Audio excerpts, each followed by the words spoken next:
Good afternoon, Tony Abatini coming live from 93.5, Warwick, New York, Game On, also broadcasting live at frozenropes.com. Joining us in studio, Tom Bordenero, the senior baseball instructor at the Frozen Rope location in Chester, New York. Tom was a big-time player at Concordia College. He was also an all-world high school baseball player at R.C. Ketchum High School. Those of you that are in Orange County, whether it's coming to some of our tournaments or looking for the high-end baseball instruction, most of you know who Tommy is. Tommy's going to be joining us and giving his insight on Generation T.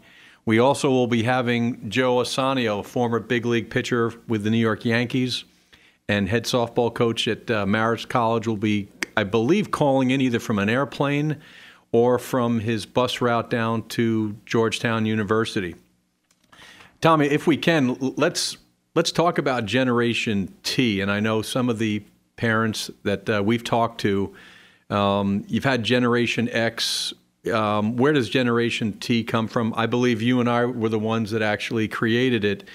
This is the young people that have been brought up in the world of texting, tweeting, television, tired, and we'll explain how we have a big problem with a lot of the young players and being tired. The whole social media, this is the Facebook, or I like to call it the faceless generation. Your insight on that? I mean, I know we've mentioned it before. Is it as big a problem? I know Tom does not have children yet. Him and the lovely Taryn down the road, possibly his beautiful girlfriend. But I'm a parent, Tommy's not. But Tommy sees this a lot in a lot of our places. Is this an exaggeration or is this a real problem, Tom? No, it definitely is a real problem. Most of the kids rely on these devices these days, and we were talking about it earlier. I mean, it affects them not only in their life, but on the educational side of it as well. I mean, we don't know how to use dictionaries anymore. Spell check kind of leads the way for us when we're writing papers and doing whatnot. We don't know how to talk and say there, tos, nos. Everyone uses this texting lingo, the LOLs, the smiley faces. Well, the texting and that whole jargon, I mean, me being the dinosaur in the group here, I have two children that text at times, and it amazes me just when I think, all right, I've mastered LOL. Okay, all of a sudden now there's these other acronyms, and I think you're right. It'd be interesting to talk to some of the English teachers in the country. To what extent has this whole language in and of itself affected someone's ability to write? And we certainly see it in just overall communication skills. I think that's the one reason why we've branded Generation T. And we actually have to talk, and as part of our training, whether it's with our staff or as we go out and try to educate the Little League coaches and even high school coaches, it's a different student these days. The one component, and let's talk about tired all the time. And I know Generation T, having nothing to do with Facebook and whatnot, it's amazing how fatigued children are by the time it's 4 or 5 o'clock. You see it, again, from a parent standpoint. I've got 2 children in middle school. They're up till 10, 11 o'clock at night half the time just being able to keep up with their studies. We had our nutritionist from ShopRite who was on several months ago, and a lot of it has to do with what they're eating for breakfast or a lack thereof, but just simply they're not sleeping enough. In my opinion, they're getting overworked at the middle school and at the high school level, and then by the time we see them at 3, 4 o'clock, they're exhausted. I would say one of the things is the activity levels, and they're not there anymore. I mean, they don't know how to go outside and play anymore. They sit around and watch TV all day, the video games. And as discussed earlier, they learn how to put things on pause and just take their time. And, you know, they're sometimes also not pushed by mom or dad to be doing things. Also, are they tired because they don't want to be at their training sessions, and are they being forced to, you know, do certain things by their mom or dads? I think that's a huge part of it. I mean, I think you should allow your children to kind of do what they want to do, putting some rules and regulations into it. But a lot of times the reason that they're tired is they're not into it and they don't want to be there. Allowing them to do things that they feel comfortable doing, I think would definitely boost the morale of the players that we see at Frozen Ropes and children in general. I think we're also spoiled because we're getting the more motivated, dedicated kids to come out. I can only imagine what's going on in gym classes and the mainstream, 7 to 14-year-olds. So to some extent, we're very fortunate. We're getting the players that actually, for the most part, want to be there. But the fatigue factor is just incredible. Seeing, not mentioning names, but the amount of yawns that I see from high school players at, by the time it's 5, 6 o'clock. Nutrition? And you'll ask them, right? Their diet is terrible. Some of them don't work out as much, and we certainly know that if you're not in great cardiovascular shape, you're going to get tired. If you're not working out, there's a tendency to eat crap food because you're not as conscious as to what you're putting into what we call the Ferrari body, and which all leads to fatigue at some point, and the incredible amount of hours that it truly takes in our current educational system to just simply be okay, to just be a mediocre student. So, but let's get back, if we can, the texting. It's gotten to a point where we have to say, you're in a no-text zone, right? That we actually had, I was telling you the story off air about a bunch of high school girls, they're out having dinner. They're texting each other while they're eating. I mean, this is what it's come down to, that you're 5 feet away from a teammate, and instead of practicing your good communication skills, practicing facial expressions, not LOLing, but actually laughing for realsies, they're texting. And it kind of blew me away. And I mean, as soon as I saw it, I jumped it and really made a stink about it. But you see it over and over again. Young girls and boys, it's not just the young ladies, they're waiting for their lessons, and they're sitting there just pounding away on the phone.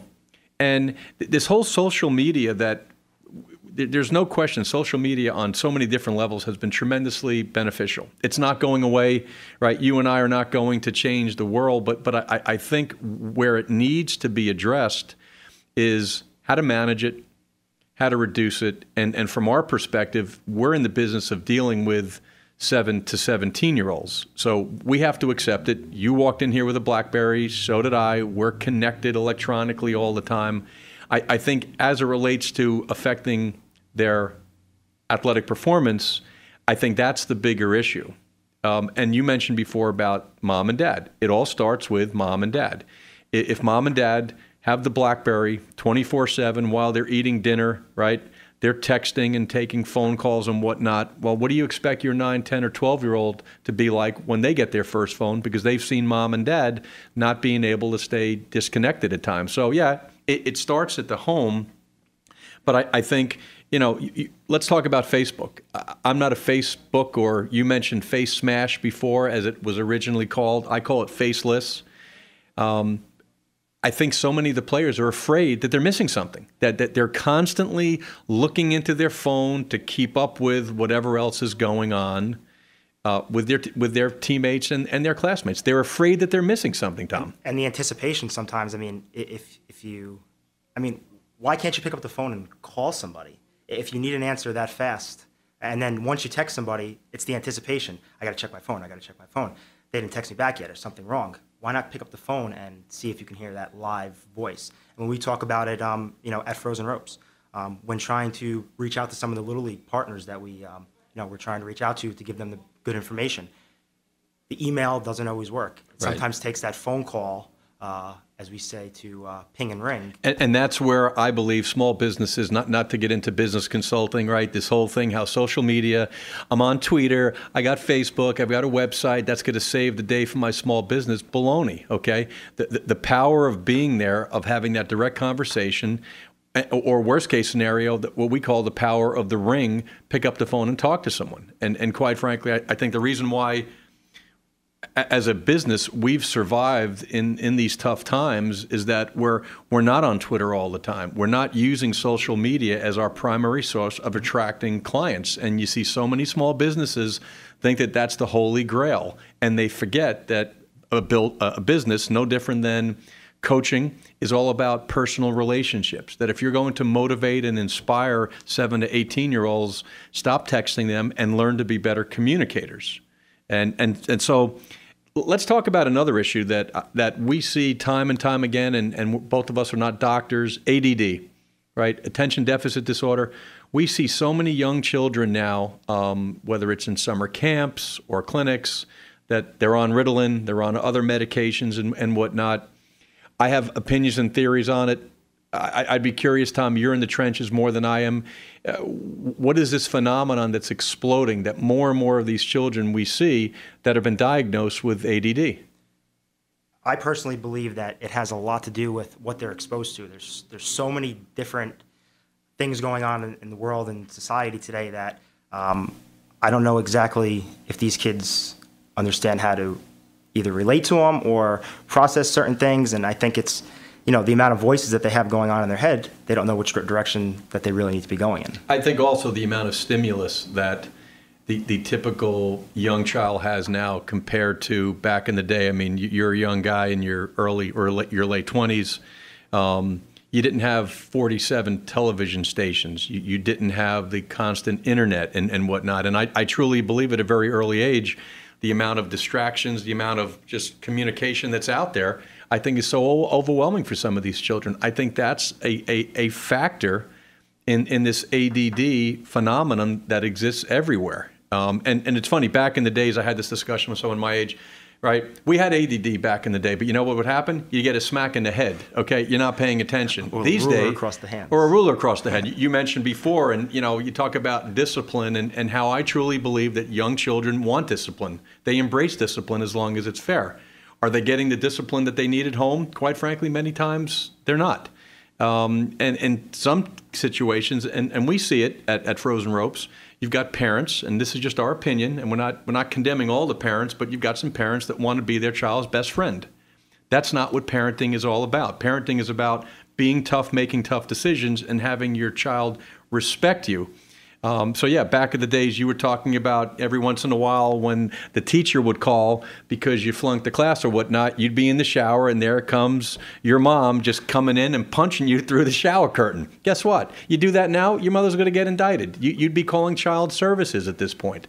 And not that we're saying that parents should be hitting their children, but I'm not so convinced that there's that intimidation or, you know what, I'm a little afraid of my mom or dad every once in a while, and I'm going to abide by their rules more. I mean, also, when it never really comes down to this, but do we ever ask kids in school,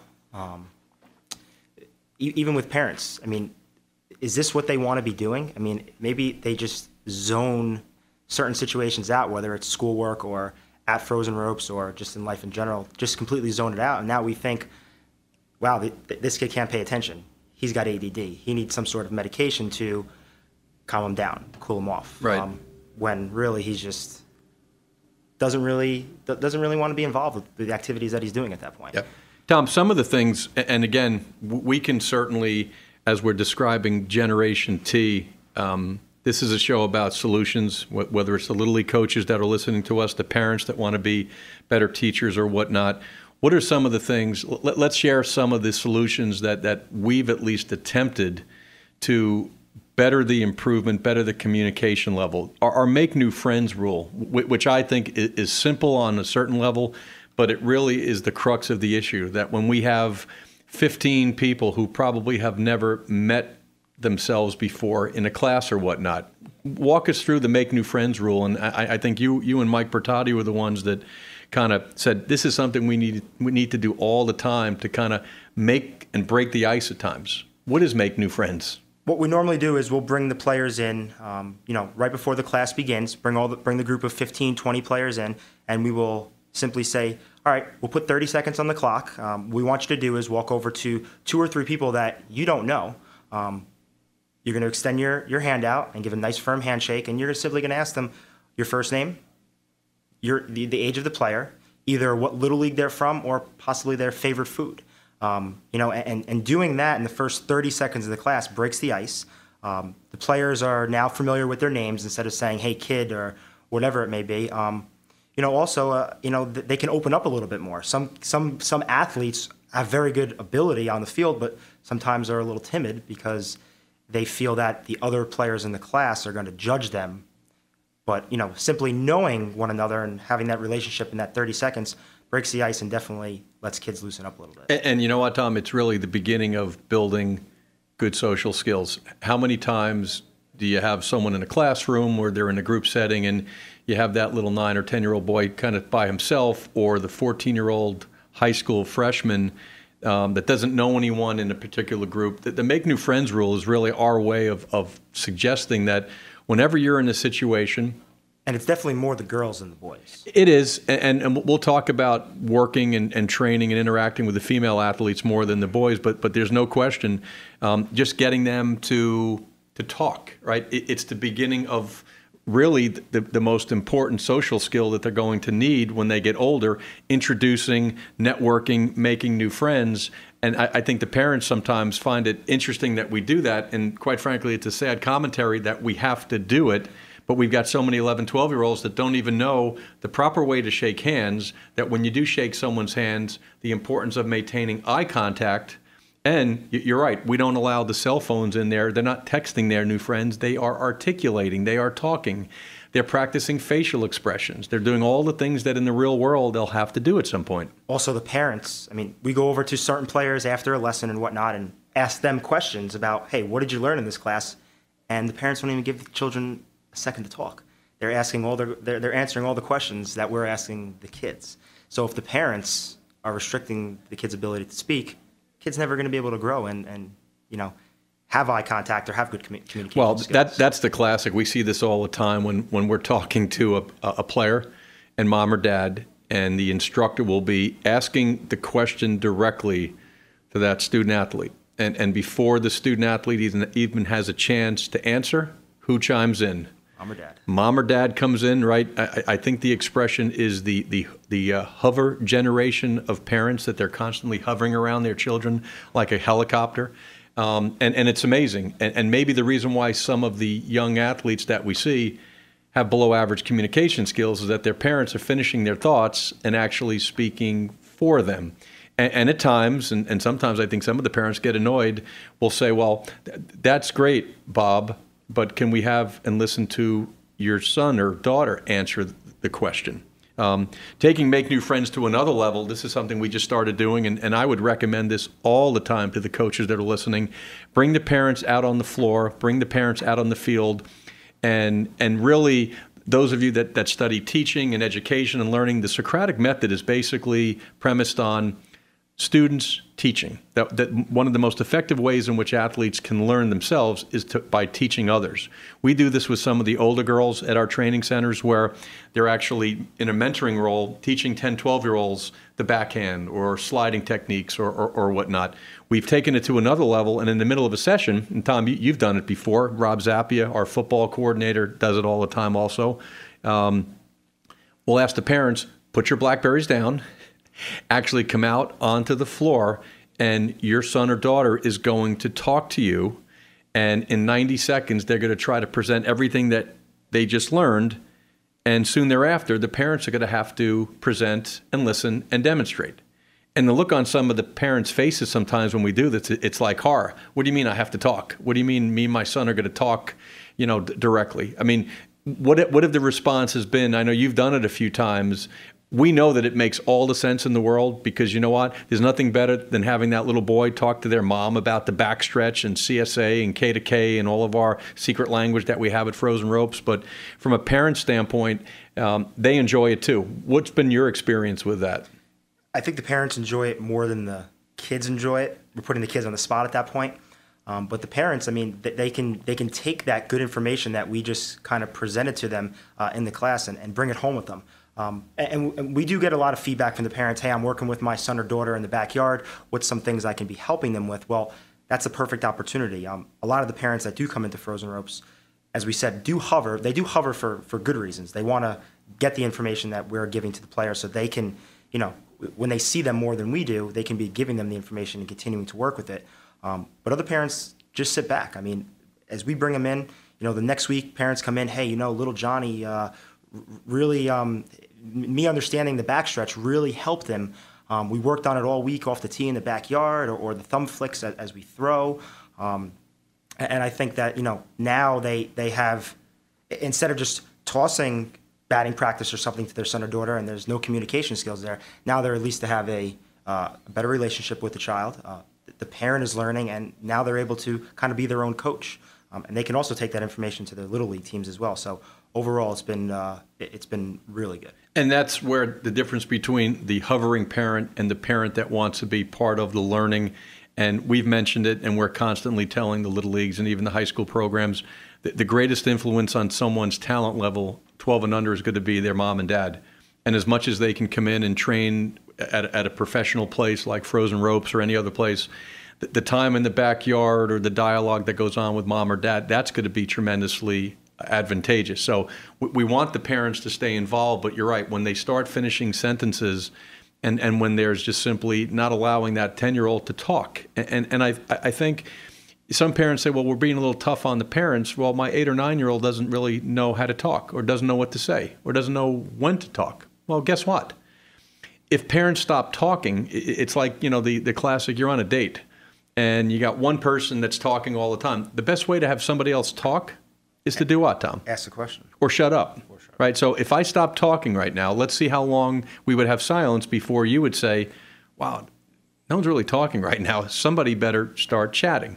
And the problem is, and we have some of our inexperienced coaches that will throw out a question, and because no one likes silence, 3 seconds later, they're answering the question. Instead of, you know what, I'm not going to say a word until that 10 or 11-year-old child starts talking. That's the beginning of improving some communication skills. We're going to take a quick break, and this is all about Generation T. Tony Abatini and Tom Bordenero from Game On.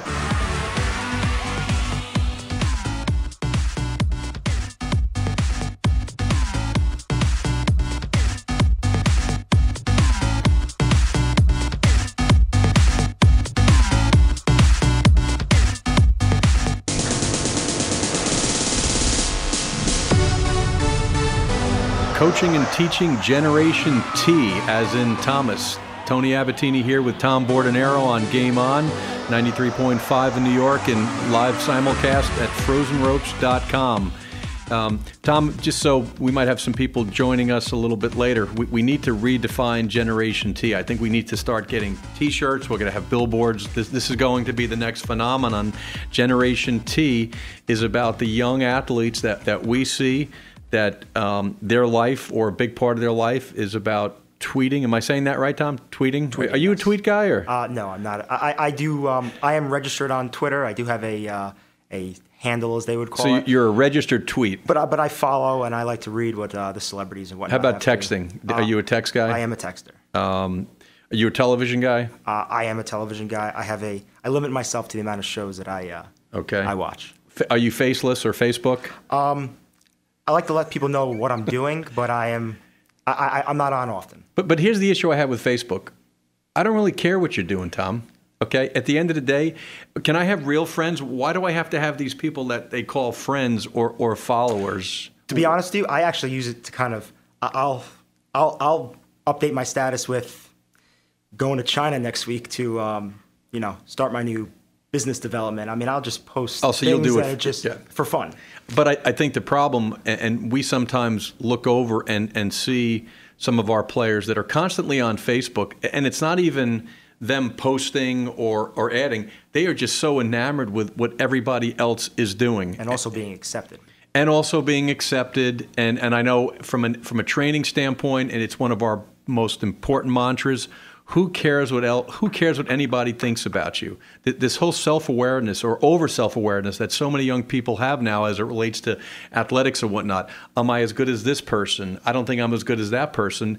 I'm not so convinced that the 5 or 6 hours a day sometimes that they're on Facebook, right, that I've got to keep up with everybody else, that God forbid for 2 hours they're sitting there reading a book or actually having a conversation with another human being, that they actually think that they're missing out on things. And with that, I think that's why, again, we see so many kids that are uptight. In Generation T, we were going to add the word just simply tight or just tense.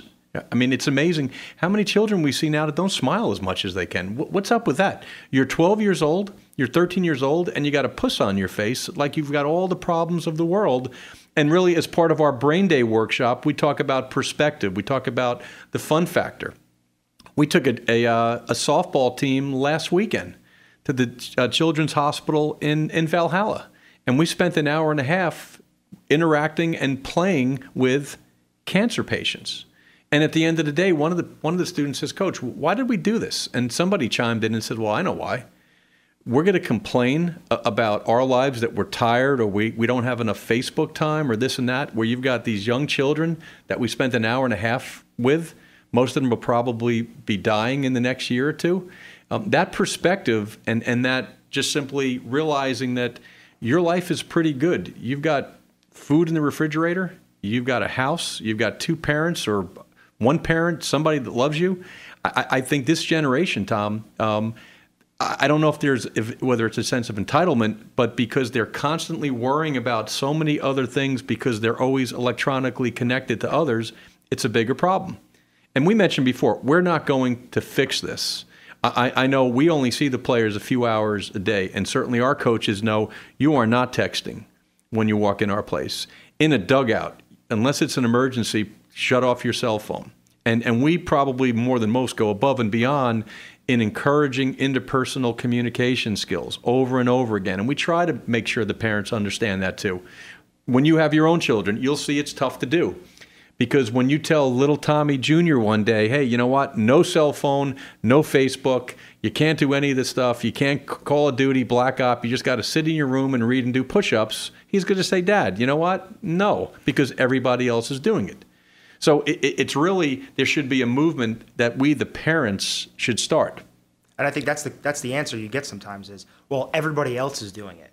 Why not be yourself? Why not be a leader and not be a follower?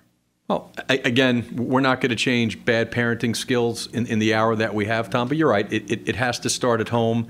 And really the coaches themselves, and for the 2 hours or 3 hours or 4 hours that amateur coaches have with these players, we can at least make them start realizing they have to improve their interpersonal skills. They're even facial expressions. It's amazing. We've seen in this generation, the timid part of Generation T, we don't see anybody throw helmets anymore, right? And we kiddingly tell the girls, for example, if you strike out, can you stop just high-fiving all your teammates on the way to the dugout? Can you be pissed a little bit, okay? It's okay to be emotional. And I think with the Generation T, having that emotion that sometimes gets the best of you, we don't see that as much anymore. You mentioned video games before, and it was an interesting insight that, I mean, when I grew up, we had Pac-Man, right? That's how old I am, right? Your generation probably did not have all these applications and all these video games that are now everywhere. Elaborate on why it's so much more difficult now, Tom, than it was back when maybe you were young, as far as kids just having free time and not being so connected to the screen. When I was a kid, and even I mean, your young generation, you had it as well. I mean, there is the game console. The game console is stationed at home on one of your televisions. Kids are the gameplay was controlled. I mean, you had to be at home in order to play, or at somebody else's house in order to play. I mean, now in the age of the tablets and the iPhones and the Droids and whatnot, and the market for these free handheld games, I mean, it's everywhere now. And kids don't have to pay or don't need mom or dad's credit card or don't have to spend $50 on a game in order to have endless amount of access to, games at their fingertips 24 hours a day. And I mean, the generation now with the cell phones, 9, 10, 11, and 12-year-old boys, I mean, we see it, and girls, I mean, we see it every day in Frozen Ropes. I mean, they have these cell phones. I'm sure mom or dad is not telling them, hey, you can't bring that to school, even though at school they're probably telling them not to use it. I can still see them in the middle of classes, at lunch, any free time that they have, they want to be spending, hey, I got to complete this next mission, or I got to try to beat this game. And that's definitely taking away from other things they can be doing. It's taking away from, I might have to talk to my sister in the car. I might have to actually have a dialogue with my mom and dad. And I know back in the day, you look at car rides, right? When you were a youngster, when you were, a young high school at R.C. Ketchum. One radio. Well, you had the one bad radio station that you'd say, Dad, I got to listen to Johnny Cash again. Okay. Now you get into a car, right? You've got the mother puts on the iPod and the earphones. The father's listening to WFAN. You've got the son in the back that's got Black Ops now, on whatever game. On his phone. On his phone. And you've got the sister that's got her own video game application going on, and you've got 3 hours of silence on that car trip where back in the days, there'd be some interaction. How you doing in school? What's going on? Let's play stupid, silly car games, things like that. And again, we're not going to rewind back to the days of old, but as it relates to athletic performance, as it relates to having better social skills, I think some parents, quite frankly, are going to have to wake up and realize at some point, my 20-year-old is going to have to go on an interview. That at some point, I'm going to be able to feel good about letting my son or daughter go into the real world with unbelievable interpersonal communication skills because he or she can articulate, and I've at least managed and not made the text, the tweets, and the television so part of their lives. We mentioned television before. I'm going to mention some shows. Family Guy, Jersey Shore. I still don't get that whole thing. Okay, I'm a proud Italian American. What exactly does that thing? What's her name? Snooki. Snooki. Okay, somebody should throw her in jail. Okay, yet she's now an international star. I don't get it. And what's great, I actually talked to some young high school players. They don't get it either. Why is this fat, overweight, promiscuous little moron being hailed as the next generation of role models for children? And maybe they're not, but you got kids that are enamored with her and those other idiots. In Italian, we call them the Gavones or the Guidos, right? What's with those other steroid-infested guys? Yet we have a generation of kids watch that and think that's normal. You ever watch Family Guy? I have. I watched it the other day. My son, who's 12, right? And I'm listening to the sarcasm. I'm listening to them insult every ethnic and racial entity in the country. And you say, well, it's just they're making fun of it. Well, they're right. But the amount of these type of channels and programming that this generation of children are exposed to is the reason why that they've got I want to say they're kind of a wise guy to an extent, sarcastic. They've just gotten older very quickly by doing some of this. Let's get back to the teaching part of it, Tom. And this is where I know that the Generation T is here to stay. And as we said before, it starts with one family, one coach at a time. The power of demonstration. How important is that? And I know we've realized that they wake up in the morning, they're tired. Some of them, quite frankly, are not getting the great breakfast that they should be getting. They come home, they're tired again. They've spent 4 hours listening to the monologues from teachers, right, listening to what's going on. They now come to see us, or they go to a Little League game, or their high school coach now at 4 o'clock takes them over. How important is it for the better teacher, we call it the master coach, to realize that the audio component of learning at that time isn't going to work? It's very important. Most of the players, by the time they get to us, as you said, are kind of done listening to what anyone has to say. If you're able to demonstrate, I think for a number of things, if I'm teaching a young boy about a pitching delivery and I can get on the mound and demonstrate, not only is he seeing me perform the move that I'm asking him to perform, but at the same time, he sees me do it right. And I think there's a trust issue there as well. How do I know this guy is really giving me the best information? Well, when I can demonstrate that move and they can see it, wow, I like to take the bat into my hands a lot of times, and especially with the younger players, the bat's a little bit smaller, you can get a little bit more bat speed, and if I'm trying to explain something to a young player, I'll put a ball on the tee, and I'll crush one off the back of the tunnel, and it kind of opens that kid's eyes, wow. And immediately, when he sees that, and he sees me demonstrate that move, kind of opens his eyes up a little bit. Now, as you start to discuss, and talk a little bit more about certain things, I think they start to open up a little bit more. So, maybe it's a trust issue. Maybe they don't believe what you're saying, but when you show them that you can actually do it, I think it brings it to a whole new level. One of the other strategies that I've seen you use and our other instructors is that right in the middle of talking to a group, you'll stop and say, so what did I just say? Absolutely. We've done that on many occasions, and very quickly some of the players that are zoned out or weren't paying attention, they now know that they have to actively listen. There's a difference between just simply standing in the group and listening to noise as compared to, I'm really going to pay attention because at some point the teacher will be me, meaning that at some point that teacher is going to ask the student himself to present something that makes sense. We've gotten some good feedback, and actually players are getting better as they learn to teach others. And the one thing that happens, some players are just petrified of talking in a group. We know that public speaking ranks way high for most people in the way of the fear. They'd rather go and do things, crazy things, as compared to speaking in front of people. And I think us bringing that to a forefront, I mean, the first time that we'll do it, you'll see that little girl just get all flush red and not even wanting to talk. And then 3 or 4 sessions later, she actually has enough confidence in herself to talk in front of 7 or 8 people. Yeah, I mean, a lot of the players don't even have the confidence to do that. If asked, hey, what did we work on in today's session? You'll have the one player who likes to speak, and maybe he's the jokester of the class or whatnot, but at least he communicates. He'll raise his hand and, he'll present something to the group, and he'll present it the right way. And then you kind of look around, and you normally pick on someone who doesn't have their hand up because you want to get an answer out of them.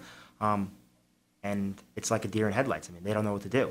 And what Johnny said, and they'll kind of repeat, what the player who did present it the right way kind of said at that point. But that gets back to the better coach. At some point, will go back to that little person who was struggling to say something. And instead of always taking the hand of the one, chatty Annie that wants to talk all the time, making sure that whether it's in that session or the next session, you're giving that person another opportunity to be able to talk and feel more comfortable in a group setting. We're talking about Generation T. What do we do to make sure that this generation of athletes has a chance to improve? I'm Tony Abatini, and this is Game On.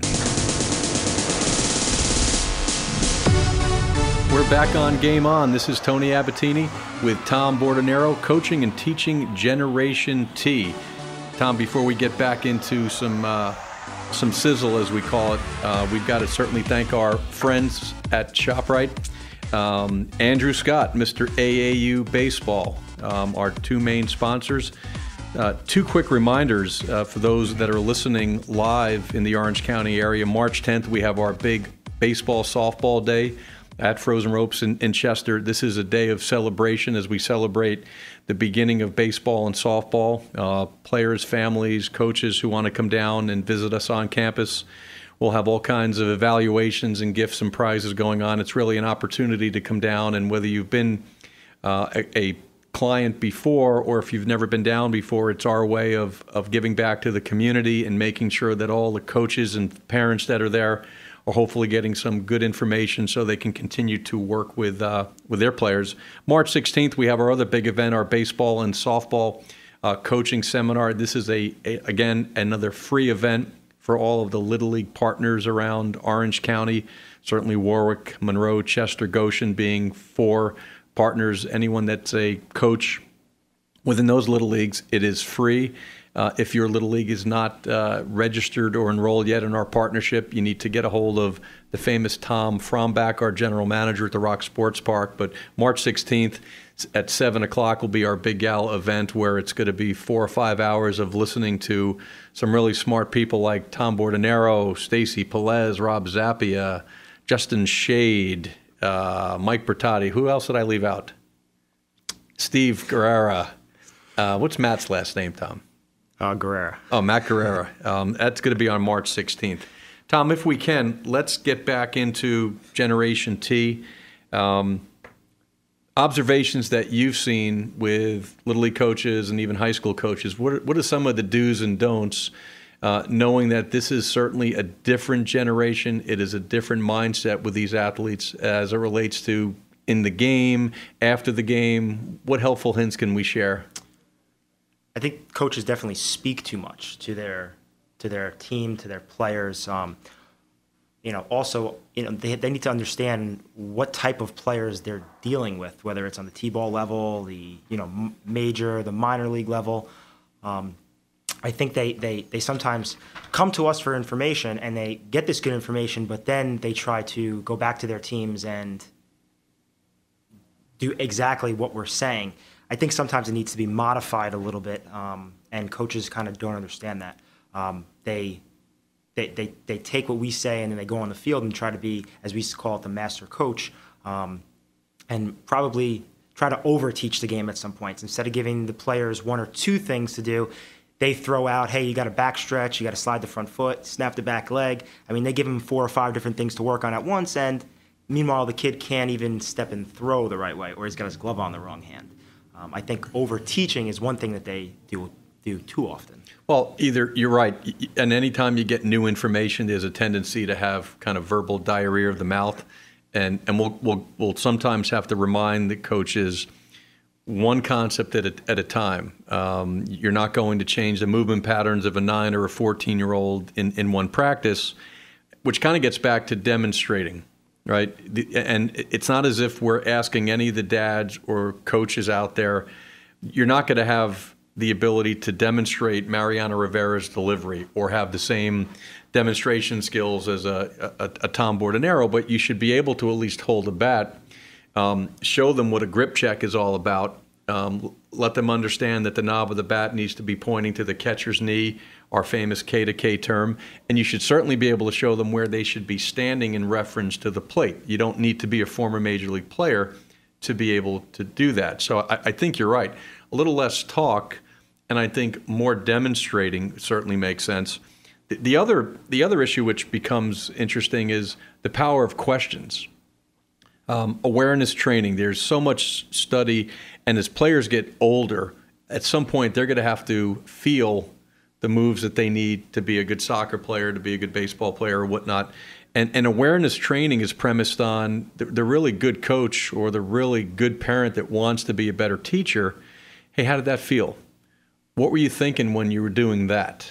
Explain to me where you thought your foot was at that point. These are open-ended questions that really force the young student to do what? A, talk, and B, become much more aware of their body than just having the coach constantly saying, hey, don't do that, or do this. When we fix players, and we're all guilty of that at times, Tom, right? Hey, your front foot. Hey, you didn't do that. Well, did they really get that? We just simply fixed that particular swing, but was there any long-term learning when we as coaches very quickly tell them what they're doing wrong? Better explaining things definitely helps players, helps their athletic ability a little bit more. We've been talking for so long, and we mentioned it a few weeks ago. We've been telling players for the longest time, hey, let's high heels. You got to put your high heels on when you're swinging. Never really explaining to them how that move, came about. Now we're getting a lot of players that are using their lower half of their body to hit because we're explaining to them, hey, the hips are going to turn and the heels are going to come up off of that knee drive and that knee punch, as we would call it. Better explaining things and giving them the ability to, ask questions. And one thing you didn't mention was, when we're asking them these questions, hey, close your eyes and what'd you see? Letting them kind of mentally, get that big picture in their mind. Not enough kids, before an at bat, kind of close their eyes and visualize what exactly needs to be done. Once they get to the plate, they kind of just go in there like scared and nervous. That's a great point. I know we made reference to that in the mental game programming that we did a few weeks ago about rehearsing and the power of visualization, and really by closing one's eyes, it's also a great relaxation technique. I think video has also been very helpful too. I mean, we're very fortunate in our Chester location to have some incredible video analysis. I mean, they're basically big TV screens with cameras. And seeing is believing. This is a generation, our Generation T, that spends so much time watching and watching and watching. And for us to be able to give them at anywhere from 25 to 30 frames per second, here's what you look like. And our better coaches are filming, putting the video up, and then be quiet Don't tell the player what you see. Let the player himself or herself analyze what's going on. That's effective teaching, even more so with the generation of video that's gone on. Going back to the coaches too, I mean, along the lines of what you're saying, I think there's too many voices out there too. I mean, a lot of the Little League coaches, they talk too much. I mean, the player knows that they just struck out. You don't need to come back to the dugout and tell them, hey, you just struck out. So, you know, letting them see the video, you know, not talking yet. Hey, what do you see? We were talked about it, you know, a few minutes ago. We just discussed something. Can you kind of point it out to us, you know, in the video? You know, the systems are really good with, you know, the detail of them, the HD and whatnot, but also the players can touch the screens. They can kind of draw on their own bodies, and, you know, from there they can bring that into the lesson. Plus, it gets back to communicating. Now you're letting the players talk. Yeah, the video becomes a great catalyst to getting them to engage in the conversation, which we mentioned before. They've been blasted from 9 o'clock in the morning at school till out. It's their time to do more talking. Their listening skills aren't as good by the afternoon. The video certainly has been a tremendous help, not only for us as teachers, but also for the students themselves. It also lets the parents kind of see, hey, this is where your child was day one, and the growth of them, you know, through whether it's the lessons or the classes that they're doing, kind of puts trust in the parents that, wow, you know, what they're giving them is really the best. Let's change topics. Teaching, coaching the female athlete. Looks like Joe Assanio got caught either on the bus or didn't have reception to join us on this. And I know we've talked to Tim Walton from the University of Florida before, right? The famous Laura Taylor, who was with us for quite some time, who's now at Jacksonville. Your experience, Tom, you work with 7-year-olds and you work with some of the best high school players in Orange County. Dealing with females, different, not different. What advice can we give some of the coaches out there who are either training or coaching the young female athletes? They have to trust you. They have to trust you. You have to trust you. The female players, I think, are harder to grasp the trust of than the young boys or whatnot. I think you have to kind of get on their level at some point, let them, you know, understand, hey, I'm kind of in touch with the same things that you are, and you're only 14 and I'm 26. So, you know, being able to do that, I think also you have to, I think the females listen or learn from listening a little bit better than the boys do. I think the boys kind of feed more off the demonstration side of it, where if you can kind of speak to the females a little bit more, and I think they will, you know, gather that information a little bit easier. Some would say that the females, the girls, mature faster than the boys, and you hate generalizing, but it's probably accurate. They seem to be much more analytical. I think sometimes we have to remind our instructors, don't give them too much, because they'll overanalyze it to the nth degree, and instead of feeling it, they just want to think about it all the time. I think so. The trust factor is crucial. More so for the young ladies, especially if it's the male instructor.